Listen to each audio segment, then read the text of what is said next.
Hey everybody, welcome back. Thanks for joining me again in the garage. Let's see, where are we at with the 1983 Volvo 242? Well, let's see here. I have the front end taped off. I want to show you all that but you'll see that back there. I have that taped off for a reason. Don't worry, it's paint safe. But then again, this paint is pretty much ruined. Also, this is not the mist blue slash what is it, Caspian blue that the car originally came with. It's a slightly darker shade. I think that you can that where this difference is most apparent is on the trunk, right? So you can see the whole car has been resprayed. There's a whole nother layer of paint underneath there. You have this nice patinaed trunk. You know, it's got some rot, but it's tasteful. So I think I'm gonna leave it.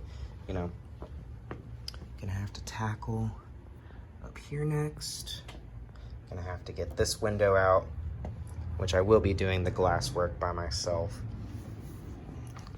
I have a little bit of experience in it, but the whole object of this is to learn, teach myself how, and kind of figure it out as I go along. That's the whole appeal for me. Otherwise, I don't really enjoy being out here doing this stuff. You know, it's just sort of sucks. And so, yeah, let's see. We have this little guy here. Oh, I wanted to show you all sort of the difference of what I'm going for here. So this, I haven't treated this side yet. Basically what I'm going to do is I'm just going to pre-treat the entire floor the same way that I'm treating this floor, and then reapply whatever, you know, fix up whatever holes, reapply whatever sealant is necessary. I have it on order. It's coming. So yeah, but nothing quite as bad as this.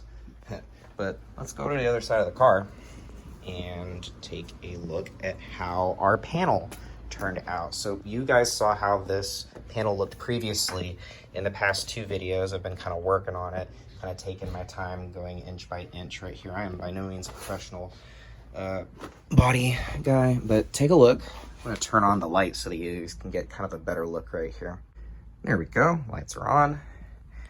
I am planning on going back again and getting some of these spots, you know, in here. I'm gonna have to get after it with like a wire brush or something, but but this is all kind of tying into the area that I'm mostly going to be treating with Bondo, which is going to be here and then everything from here to here. So there will be a lot of, you know, sanding and refinishing, you know. Just want to add like a little bit of a protection to the bare metal, you know, that way I can kind of see what the extent of the damage is here and kind of prevent it from occurring any further, which I do know where the damage is coming from, which it sort of confused me at first. We've been underneath this car before, and it doesn't really look all that bad from the underside, you know. On the underside, it doesn't look bad. The undercoating is still mostly intact, but in here, it is kind of Swiss cheese, you know. Not as much Swiss cheese as some of these other 240s that I've seen, some of these other projects that people still daily. This car is in nowhere near, you know, driving condition, for me at least. Other people would just throw a pair of seats in this and go on with their daily life. I will do no such thing. So, yeah, I have this, you know, just temporarily sprayed primer just to prevent any further rust from forming, and in preparation for the Bondo to arrive, so that I can also makes the pock marks a lot more apparent, you know, because after you sand it down, it all kind of looks like bare metal unless you look at it from a certain angle. I can see the pock marks a lot easier in this flat black matte paint right here in these dark spots. These are all pock marks, and there's a hole that I will fill in with body filler and smooth it, get it nice and smooth and flat as I can, and that will be my fix. If you guys aren't happy with it, be sure to leave me a comment down in the bad place, telling me what a horrible job I'm doing and how I'm ruining this car and how I don't deserve to own it and how I should just take it and roll it into a river. The internet, you're on it right now.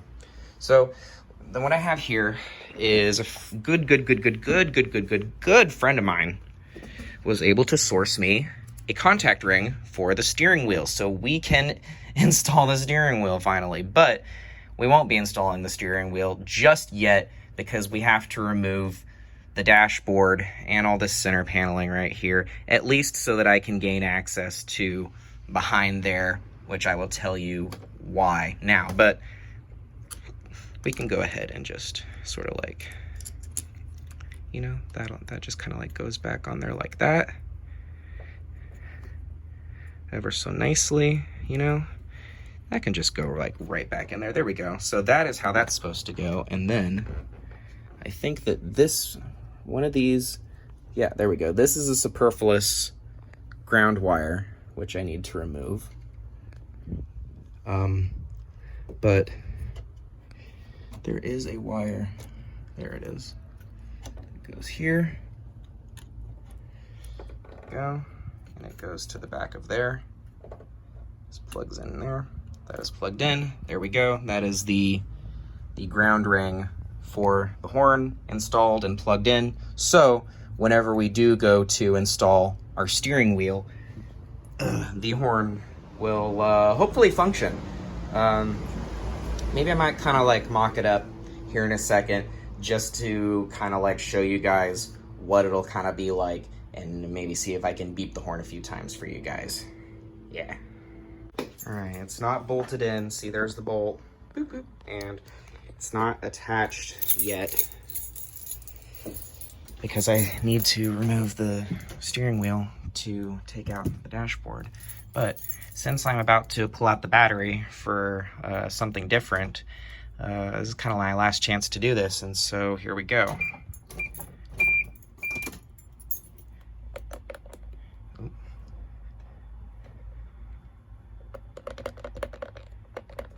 That's not working.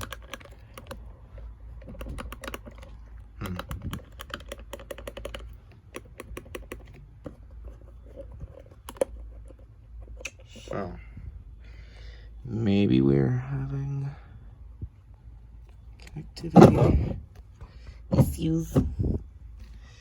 Yeah, well, the wheel needs to be installed all the way. It is not making contact with that ring in there because there is a spring preventing the... Okay, so maybe this wasn't a good idea, but I just wanted to beep the horn one time. Screw it, let's put it on all the way. Say hello to my little, you know.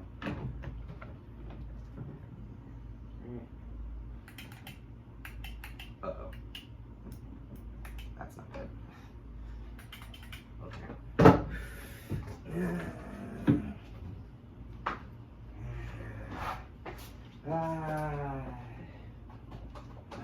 So terrible. Terribly misguided.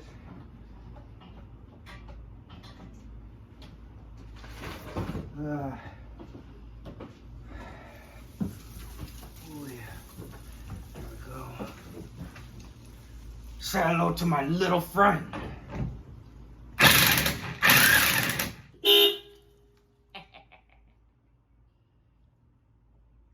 I can do it from here, or I can... Yeah!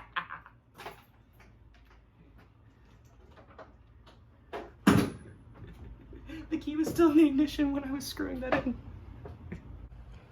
Alright. It's looking pretty good to me. Now that it's kind of in there, I kind of like that. That looks a lot better to me.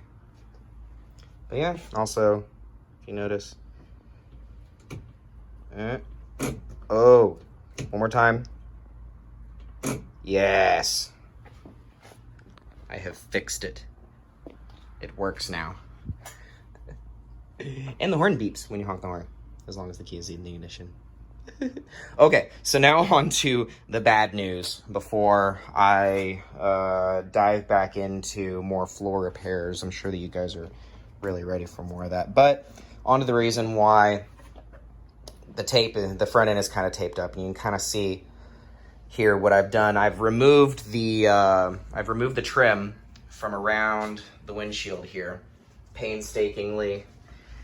Tried as hard as I could not to break any of these clips, and to my surprise, whenever I pulled these off, these look fairly new, which makes me think that somebody else took this. Well, I mean, somebody would, in order to paint the car, would have had to have had the glass out, obviously. And yeah. And what they didn't do was really do a good job of protecting the cowl or fixing any of the stuff that's in there. I'm gonna give you a show of that now. All right, take a good hard look. Those are holes. There's another one. It's just been filled back in. There's another one, and even more on the other side of the car, on that end.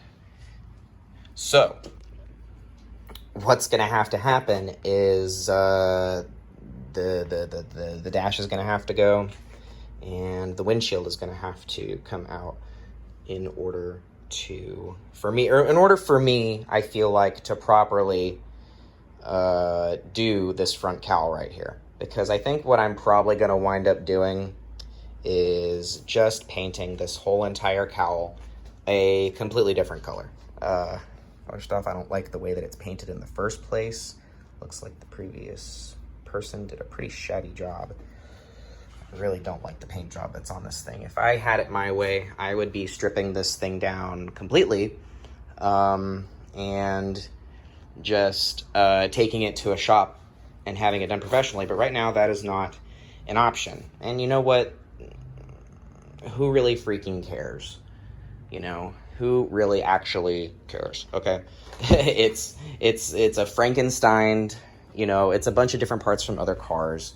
It's very clearly a lowered project. You know, like you know what? I'm sure that most other fucking people would probably take the car in this state and haul off with it for $2,000, you know? Like, it doesn't really matter to me, though, because this is my project, and I'm really happy with what I'm doing with it so far, you know? It's got a lot of potential, and there's a lot going on in the world right now that I'm trying to distract myself from, and this car is the perfect distraction to those problems right now. So what I'm going to be doing is removing the windshield by myself, obviously.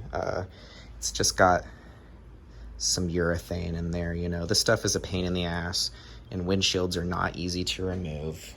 But with, you know, a heat gun, a piece of guitar string, and a day and a half to kill, I can probably get it out. And the object would be to, of course, fill in all the holes down here, because these are the holes. These are the holes right here. These are the holes, mostly these, but these are the holes. The ones on the edges and the ones there are the holes that are allowing water to collect. Boop, boop, boop. And you can see where somebody has made a rudimentary attempt to seal it up. And I don't know, this is just somebody's rust out project, I don't know. But there's rust all on the floor here, that from all the water that collected down here. This is all gonna have to go. And let's see, I'm just lucky that it hasn't breached this, because if you look down there, that's a support beam. That's actually, if you look down there, yeah, that's a support beam right there, but it's in pretty good shape. This floor, however, I'm going to need to get the rest of the insulation off in order to really see what the deal is up here, but we're gonna be saving these, you know, for after we get these degloved of their special sauce here. And that's what I'm going to be working on, at least until the sun goes down now. So basically what would happen is water goes in to those holes there, drips down the back of the firewall there, and collects here in the bottom on both sides of the car, which solves the mystery of why there's rust only on the inside, rust this bad at least, only on the inside of the car and not on the underside, which doesn't look really all that worse for wear. And so here's a mystery that's been solved. And there's, what is that chilling out in there? Yeah. I don't know, I just noticed that and I just stick my finger in it because I'm a dumbass. All right, well, I guess that is all for right now in regards to the update of what is going on here. I am painting the little plug that goes in the bottom of the other there. Don't think that is quite dried yet. I'm still kind of, yeah. Don't think that's quite dried yet, but dry enough for me to flip it over and spray the other side so that I can at least get good bond on it. Let's do that right now so that I can prove that I'm doing some work out here and that I'm not just secretly having other people come over doing my shit for me. All right.